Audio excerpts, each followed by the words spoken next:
Botad 11 October 2025 ગુજરાતના Botad marketing યાર્ડમાં ખેડૂતો સાથે થતી કથિત કળદા લૂંટને લઈને આમ આદમી પાર્ટી એએપીના ખેડૂત વિંગ પ્રમુખ રાજુભાઈ કરપડાના નેતૃત્વમાં શરૂ થયેલું આંદોલન તીવ્ર બન્યું છે. હજારો ખેડૂતોના સમર્થનમાં ચાલી રહેલા ધરણા દરમિયાન ગુજરાત પોલીસે રાત્રે અચાનક કાર્યવાહી કરીને રાજુ કરપડા સહિત અનેક નેતાઓને અટકાયતમાં લીધા છે. આ ઘટનાએ રાજ્યમાં રાજકીય તણાવ વધારી દીધો છે, જ્યારે કોંગ્રેસ અને ભાજપ માટે આ મુદ્દો મોટો પડકાર બની રહ્યો છે.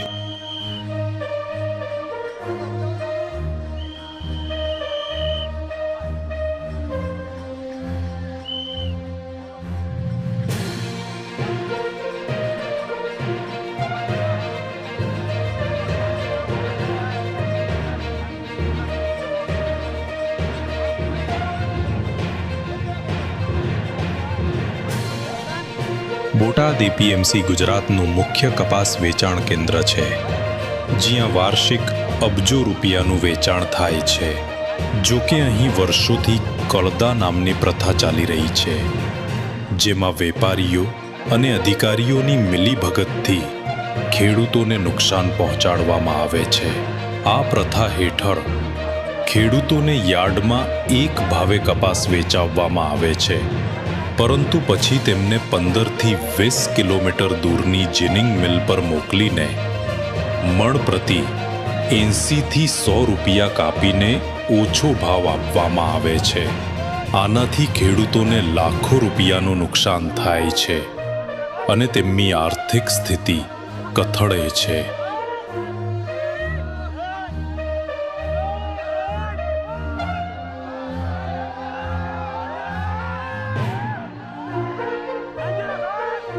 રાજુ કરપડા, જેઓ આપના ખેડૂત વિંગના પ્રમુખ છે, એ આ મુદ્દાને ઉજાગર કરીને 10 ઓક્ટોબરે હજારો ખેડૂતો સાથે ધરણા શરૂ કર્યું હતું. તેઓની મુખ્ય માંગણીઓમાં કળદા પ્રથા તાત્કાલિક બંધ કરવી, ખેડૂતોને યાર્ડમાં જ યોગ્ય ભાવ મળે તેની ખાતરી અને લેખિત આશ્વાસનો સમાવેશ થાય છે. કરપડાએ જણાવ્યું હતું કે આ લૂંટ ભાજપ સરકારની મિલીભગતથી ચાલી રહી છે અને અમે તેને બંધ કરાવીને જ રહીશું.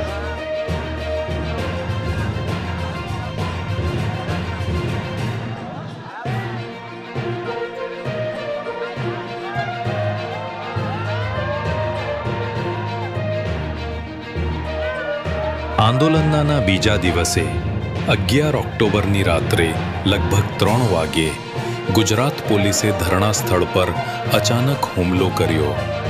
રાજુ કરપડા સહિત એએપીના અન્ય નેતાઓ જેમ કે રાજુભાઈ બોરખતરિયા અને પિયુષભાઈ પરમારને અટકાયતમાં લેવામાં આવ્યા. ખેડૂતોને ભૂખા તરસ્યા રાખવામાં આવ્યા અને જરૂરી સામાન પહોંચાડવા જતા લોકોને પણ પકડવામાં આવ્યા. આ ઘટનાના વિડીયો સોશિયલ મીડિયા પર વાયરલ થયા છે, જેમાં પોલીસની ધક્કામુક્કી અને ખેડૂતોના નારા સ્પષ્ટ જોવા મળે છે.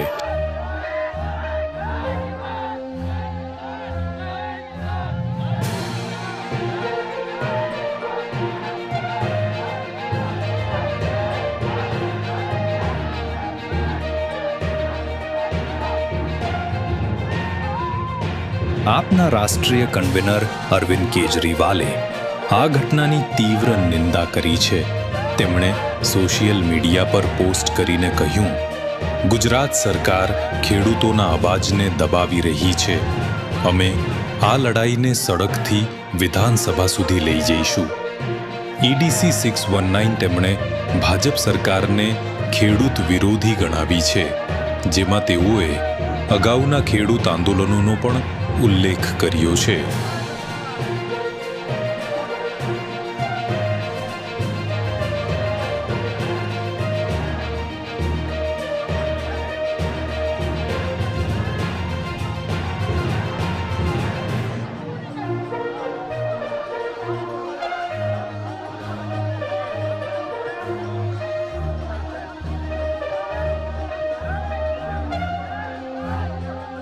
આ મુદ્દો કોંગ્રેસ માટે પણ મોટી મુશ્કેલી બની રહ્યો છે. કોંગ્રેસે પણ બોટાદમાં વિરોધ પ્રદર્શન કર્યું છે, જેમાં જિલ્લા પ્રમુખ હિંમતસિંહ કટારિયા સહિત નેતાઓએ ધરણા આપ્યું હતું. જો કે આપમી આગળ આવવાથી કોંગ્રેસનું મહત્વ ઘટી રહ્યું છે અને તેમને નબળા વિરોધ પક્ષ તરીકે જોવામાં આવી રહ્યા છે. સોશિયલ મીડિયા પર લોકો કહી રહ્યા છે કે આપે કોંગ્રેસની ઘોર ખોદી નાખી છે.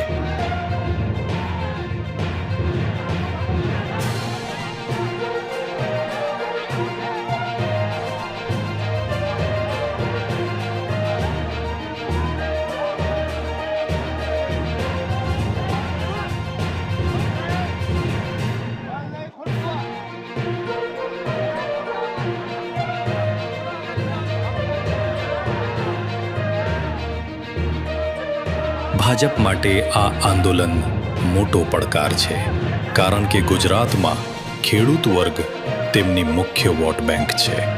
પાર્ટીએ હજુ સુધી આ મુદ્દે સત્તાવાર પ્રતિક્રિયા આપી નથી, પરંતુ સ્થાનિક નેતાઓએ તેને રાજકીય ષડયંત્ર ગણાવ્યું છે.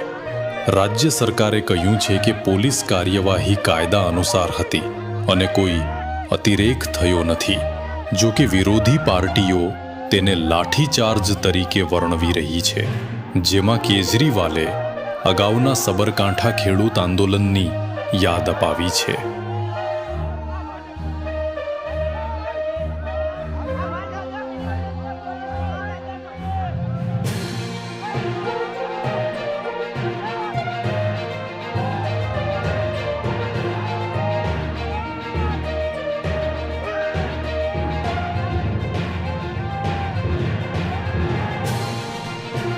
આજે ધરણા ચાલુ છે અને 12 ઓક્ટોબરે આપ પ્રમુખ ઈસુદાન ગઢવીના નેતૃત્વમાં કિસાન મહાપંચાયત યોજાશે. જો માંગણીઓ પૂરી ન થઈ તો આંદોલન વધુ ફેલાઈ શકે છે. ખાસ કરીને આગામી ચૂંટણીઓને ધ્યાનમાં રાખીને